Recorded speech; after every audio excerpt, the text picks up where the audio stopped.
추석을 맞이해서 부모를 공경하라라는 제목으로 말씀을 나누고자 하는데, 아마 유튜브 방송 지금 보신 분들 계시면 말씀을 잘 들으시기 바랍니다. 반갑습니다. 예, 지금 동시에 지금 나가고 있기 때문에 우리 말씀 오늘 하여튼 늘 짧게 하려고 하는데, 수요일 날은 하고 나서 보면 시계가 잘못됐는지 1시간이 가버리더라고요. 오늘 하여튼 최대한 짧게 해보겠습니다.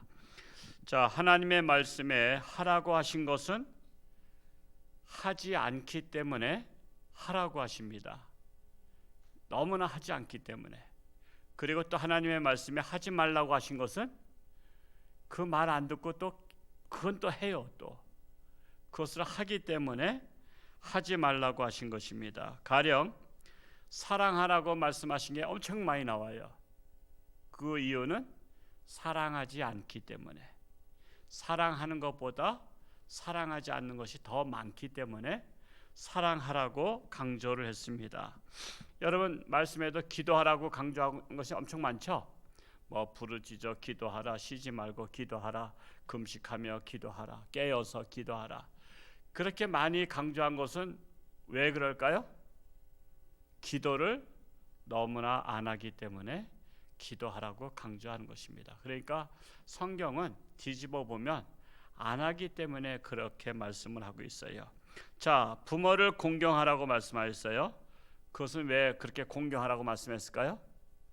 부모를 공경하지 않는 사람이 너무나 많기 때문에 내 부모를 공경하라. 그리하면 내가 상 주겠다. 오늘 말씀은 부모가 상 주는 게 아니라 내가, 즉 하나님이 너에게 장수하고 복을 주겠다. 이것은 하나님이 내건 상입니다. 근데 참 희한하게도 세상 상은 꽤 받으려고 노력하는데 하늘의 상은 받으려고 노력들을 안 해요. 제일 큰 상이 무슨 상이에요? 하늘상이잖아요. 그러니까 상도 이왕이면 큰 상 받는 게 좋지 않겠어요? 예를 들어서 상도 면장상이 있고 군수상이 있고 도지사상이 있고 장관상이 있고 또 무슨 대통령상이 있고 또 유엔상이 있다. 그거보다 더 귀한 것은 하나님 상입니다. 그래서 하나님께서 상을 내걸었어요. 내 부모를 공경하면 내가 너희에게 잘되고 장수하는 상을 주겠다라고 약속한 거야. 그러니까 이 상을 목표로 우리가 그래도 하는 것이 중요합니다. 이번 추석에 대한 이 정부 정책은 코로나 때문에 고향에 가지 말라는 것입니다. 그런데 코로나 때문이라면 고향뿐만 아니라 다른 곳도 가야 돼요, 안 가야 돼요? 가지 말아야죠. 항상 우리는 어느 한 가지를 말할 때에는 그것이 보편성이 있어야 돼요. 객관성이라고도 말할 수 있고요. 고향에 가지 말라 그러면 다른 데는 그럼 가란 말이냐? 아니잖아요. 이번에 코로나 때문에 고향에 가지 말라는 것은 고향뿐만 아니라 다른 데도 이동하지 말라는 얘기잖아요. 그런데 지금 다른 데 이동하지 말라 소리는 지금 하고 있어요? 안 하고 있잖아요. 오로지 고향만 가지 말라 하고 있어요. 이것은 뭔가 객관성이 결여되어 있는 거예요. 보편성이 없습니다.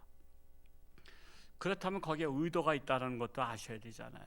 어느 한 가지만 강조한다면 이것이 객관성과 보편성이 없다면 그러면 왜 고향에 가지 말까? 여러분, 고향에 가면 이 시대적인 민심이 있잖아요. 민심. 그때 가서 다 얘기하잖아요. 맨날 고향에 가서 우리나라 사람들이 제일 많이 하는 이야기가 뭔지 아세요? 역사 이야기예요? 경제 이야기예요? 정치 이야기예요? 정치 이야기잖아요. 그래서 이번에 고향에 가면 이제 정치를 잘하시면 빨리빨리 고향 가서 정치 얘기 많이 하고 칭찬 많이 하라 그럴 텐데 지금 너무나 정치를 못하니까 아예 고향 가지 말라고.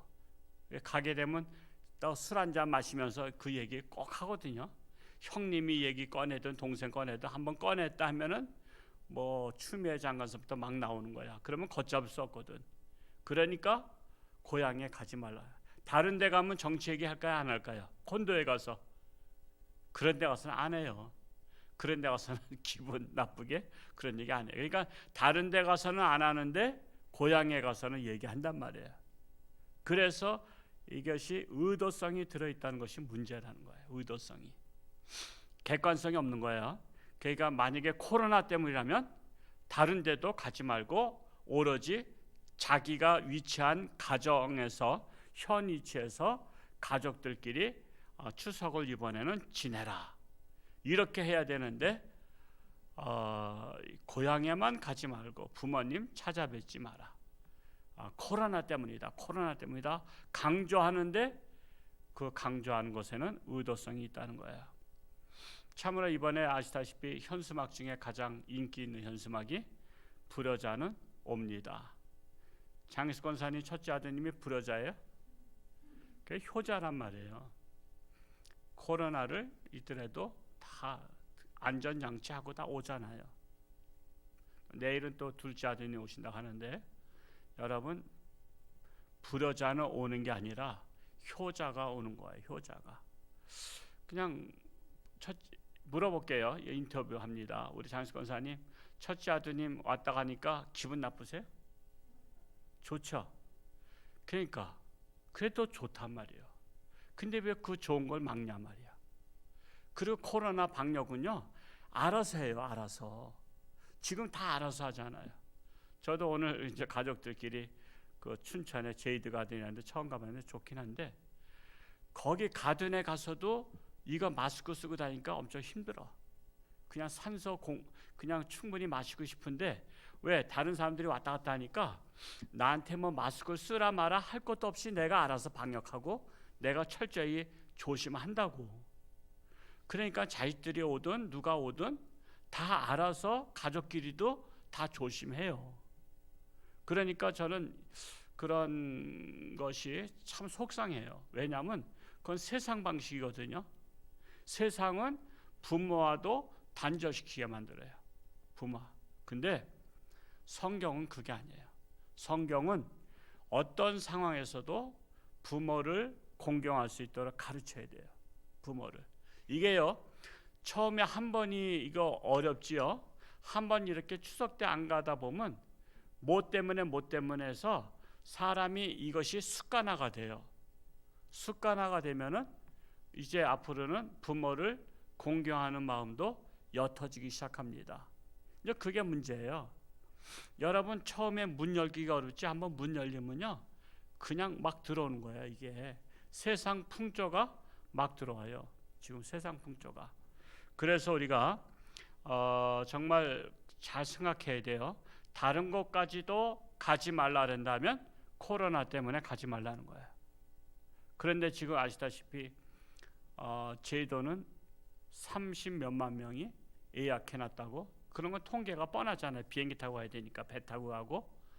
그랬고 동해 쪽에도 리조트라든가 뭐 콘도, 호텔 완전히 100% 가깝게 다 예약이 돼 있다 그래요. 그러니까 고향을 못 가게 하니까 어디 가요? 딴 곳에 가잖아요. 딴 곳에. 그러면 딴 곳에 갈 바에는 고향에 가서 부모님을 찾아뵈라 해야지 우리나라가 윤리적으로 올바른 나라예요. 다른 데 갈 바에는 고향에 가서 부모님 찾아뵈라. 그래야 되는데 다른 데 가는 것에 대해서는 일체 강조하지 않고 있어요. 그냥 내버려 두고 있어요. 그러니까 물론 고향에 가서 가지 않아서 코로나가 고향 갔다 와서 걸린 것은 없을지 몰라도 다른 데 가서 걸릴 확률은 많이 있다라는 사실입니다. 정말 우리가 이 형평성에 맞지 않는 것에 대해서 이것을 갖다가 뭐라 그랬냐면 기울어진 운동장이라고도 말합니다. 제가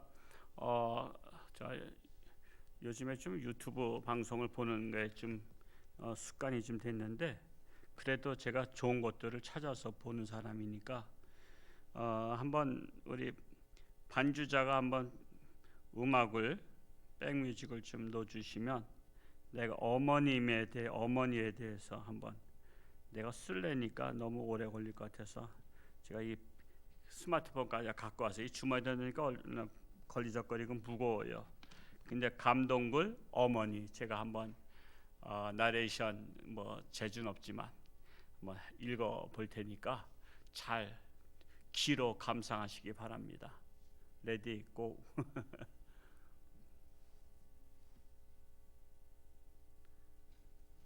너무나 감동이라기보다는 기가 막힌 글이기도 하죠. 예. 어머니, 두 아들과 함께 살아가던 한 어머니가 어느 날 밖에 나간 사이 집에 불이 났습니다. 밖에서 돌아온 어머니는 순간적으로 집안에서 자고 있는 아이들을 생각하고 망설임도 없이 불 속으로 뛰어들어가 두 아들을 이불에 싸서 나왔습니다. 이불에 쌓인 아이들은 무사했지만 어머니는 온몸에 화상을 입고 다리를 다쳐 절개되었습니다. 그때부터 어머니는 거지가 되어 구걸을 하면서 두 아들을 키웠습니다. 어머니의 이러한 희생 덕분에 큰아들은 유명 A 대학에, 작은 아들은 유명 B 대학에 각각 수석으로 입학하였습니다. 시간이 흘러 졸업식 날, 졸업하는 아들을 보고 싶은 어머니는 먼저 큰 아들이 있는 A 대학을 찾아갔습니다. 수석 졸업을 하게 된 아들은 졸업과 동시에 큰 회사에 들어가기로 이미 약속이 되어 있었습니다. 아들의 눈에 수의실에서 아들을 찾는 어머니의 모습이 들어왔습니다. 수많은 귀빈들이 오는 자리에 거지 어머니가 오는 것이 부끄러웠던 아들은 수의실에 그런 사람 없다고 하라고 전했고 어머니는 슬픈 얼굴로 돌아가셨습니다. 아들에게 버림받은 서러움에 자살을 결심한 어머니는 죽기 전에 둘째 아들 얼굴을 보고 싶어 둘째 아들이 졸업하는 B 대학을 찾아갔습니다. 하지만 차마 들어가지 못하고 교문 밖에서 발길을 돌렸습니다. 그때 마침 이런 모습을 발견한 둘째 아들이 쩔룩거리며 황급히 자리를 떠나는 어머니를 큰 소리로 부르며 달려나와 어머니를 업고 학교 안으로 들어갔습니다. 어머니가 사람을 잘못 보았소라고 말했지만 아들은 어머니를 졸업식장에 귀빈석 한가운데에 앉혔습니다. 값비싼 액세서리로 몸을 치장한 귀빈들이 수군거리자 어머니는 몸둘 바를 몰랐습니다. 수석으로 졸업하는 아들이 답사를 하면서 귀빈석에 초라한 몰골로 앉아있는 어머니를 가리키며 자신을 불 속에서 구해내고 다친 몸으로 구걸을 해서 공부시킨 어머니의 희생을 설명하였습니다. 그제야 혐오감에 사로잡혀 있던 사람들의 눈에 감동의 눈물이 고였습니다. 이 소식은 곧 신문과 방송을 통해 전국에 알려지게 되어 둘째 아들은 큰 회사 오너의 사이가 되었으나 어머니를 부끄러워한 큰 아들은 입사가 취소되고 말았습니다. 자기의 몸이 상한 것을 아랑곳하지 않고 아들을 불 속에서 건져내고 구걸을 하면서까지 아들을 공부시킨 자식을 위해서는 어떤 희생도 마다하지 않는 이가 바로 어머니입니다.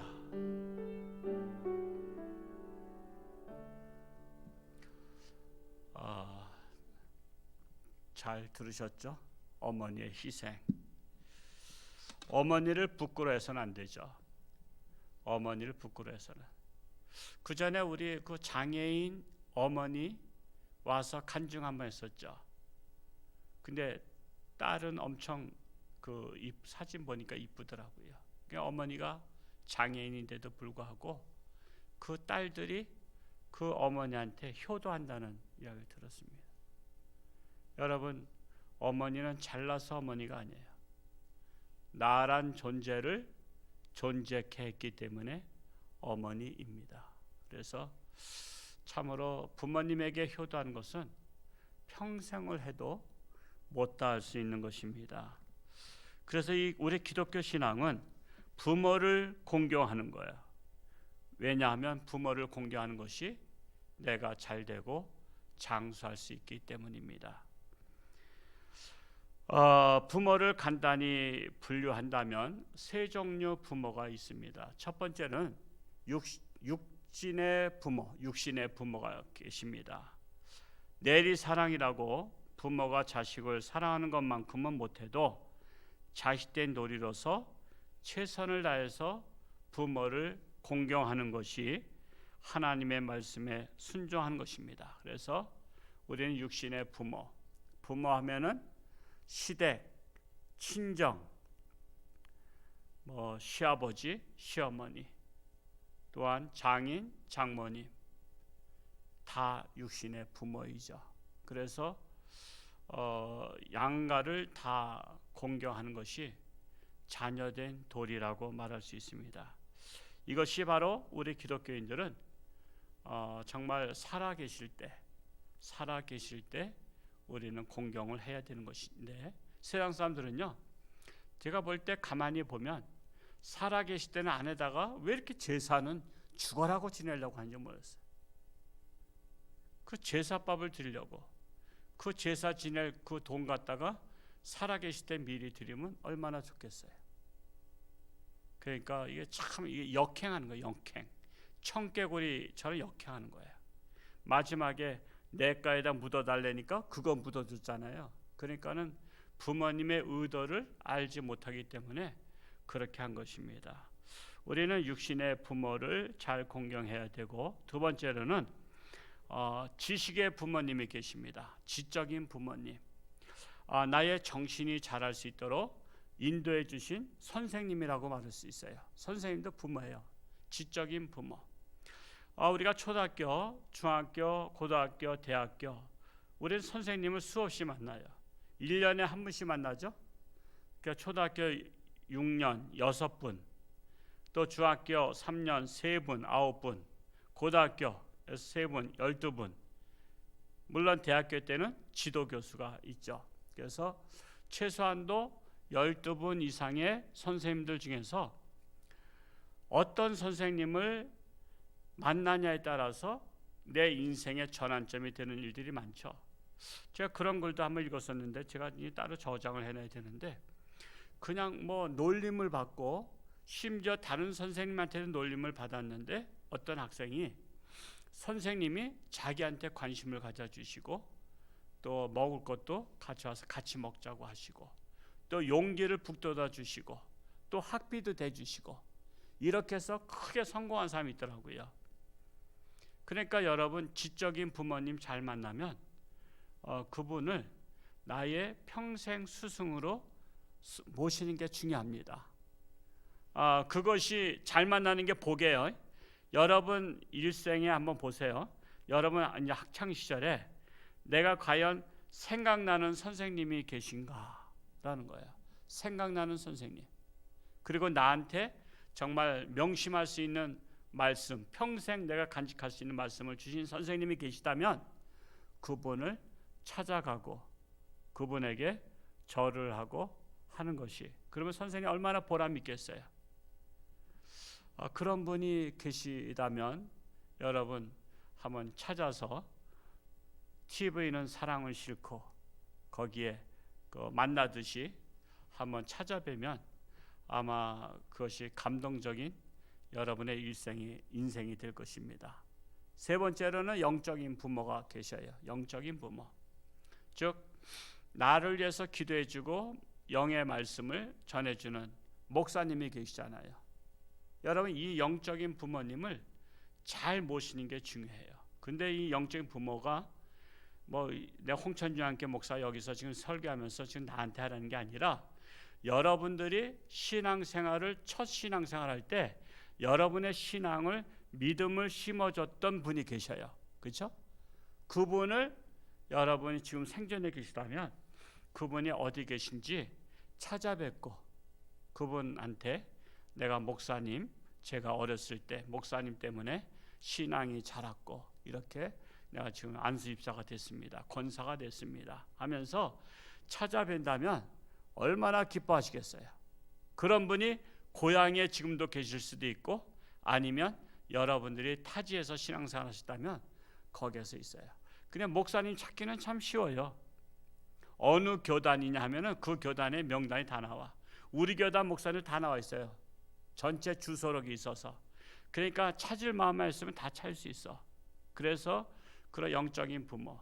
제가 며칠 그저께 월요일 날 신림교회에서 한 분이 오셨어. 제가 신림교회에 있을 때도 계셨던 분인데 저는 잘 기억은 안 나요. 이름은 기억나는데 그분하고 대화를 하다 보니까 제 고향에서도 신앙생활 하셨더라고. 제 고향에서도 마장 초등학교, 제가 초등학교 거기를 나왔는데 그 마장 초등학교를 나왔대. 그 아들이. 그리고 그 아들이 그 학교 동창이고 동문 중에서 나를 처음 본 거래. 한 50살 됐는데 반가워요, 안 반가워요? 반갑잖아. 고향에 후배가 온 거야. 근데 자기 아버지가 선생님이셔서 마장초등학교 선생님 하셨기 때문에 그 학교에서 5년을 다니고 졸업을 했대. 그러면 그때 혹시 신앙생활 하셨나요? 오천감리교회가 있는데 했더니 맞대. 오천감리교회에서 신앙생활 했대. 그러면 거기 편학형 목사님이라고 그때 계셨나요? 그때 맞대. 저에게 영적 아버지와 같은 편학형 목사님. 그분 지금은 이제 하늘나라 가셨지만은 그 목사님, 그리고 내가 장로님들 얘기하니까 다 아시더라고. 그러니까 엄청 반갑고, 야, 인연이라는 게 참 그렇구나. 고향에서 서로가 저긴 다르잖아. 시차는 다르죠. 거기 계실 때하고 나는 나와 있을 때하고 다르지만은 같은 고향에 같은 교회. 그리고 내가 영적 아버지와 같았던 그 편학형 목사님, 그분에서 신앙생활 했던. 저에게는 영적인 아버지가 그 편학형 목사님이셨어요. 그래서 제가 살아생전에는 늘 찾아뵙고 고향에 가면 늘 선물 하나 가지고 찾아뵙고 했었죠. 그랬었는데 여러분에게도 그런 분이 계실 거예요. 대체적으로 홍천주한교회는 여러분의 신앙생활 하다 오셨잖아요. 그래서 중간에 오셨기 때문에 여러분은 저보다도 여러분을 처음 신앙생활 할 수 있도록 인도하신 분, 여러분의 인생의 전환점을 주셨던, 그리고 여러분에게 훌륭한 신앙관을 갖게 해주셨던 그 목사님이 생전에 계시다면 그 목사님을 이번 추석은 아니더라도 어떤 기회가 주어진다면 그분을 찾아뵙고 제가 목사님 밑에서 신앙생활 잘 했습니다. 그래서 제가 이렇게 자랐습니다. 라고 한다면 그 목사님이 얼마나 감동을 받고 축복기도 해주시겠어요. 여러분 진짜 저는 그런 분도 안 계시고 다 돌아가셨고 나는 옛날 목사님 찾은 거 아무도 없다. 그러면 누구한테 하면 되겠어요? 홍천주한교 목사한테라도 아실 대로 하라고. 그냥 단대가 없으면, 정 없으면 저한테라도 하라 이거요. 그러나 1순위는 여러분을 신앙생활 잡아주셨던 그 영적인 아버지에게 저는 꼭 하라 이거예요. 저한테는 못하더라도 그분을 찾아가서 한다면 여러분에게는 정말 그분이 큰 축복의 기도를 하실 겁니다. 그렇게 해서 우리 홍천주안교회는 육신의 아버지뿐만 아니라 지적인 아버지나 영적인 아버지를 잘 섬기면 하나님께서 어떤 상을 주시기로 약속했어요? 내가 땅에서 잘되고 장수하는 복을 주신다고 했습니다. 이번 추석에 아무쪼록 부모님을 잘 섬기고 미처 고향에 못 가셨다면 연락해서라도 안부 전화를 하실 수 있기를 축복합니다. 기도하겠습니다.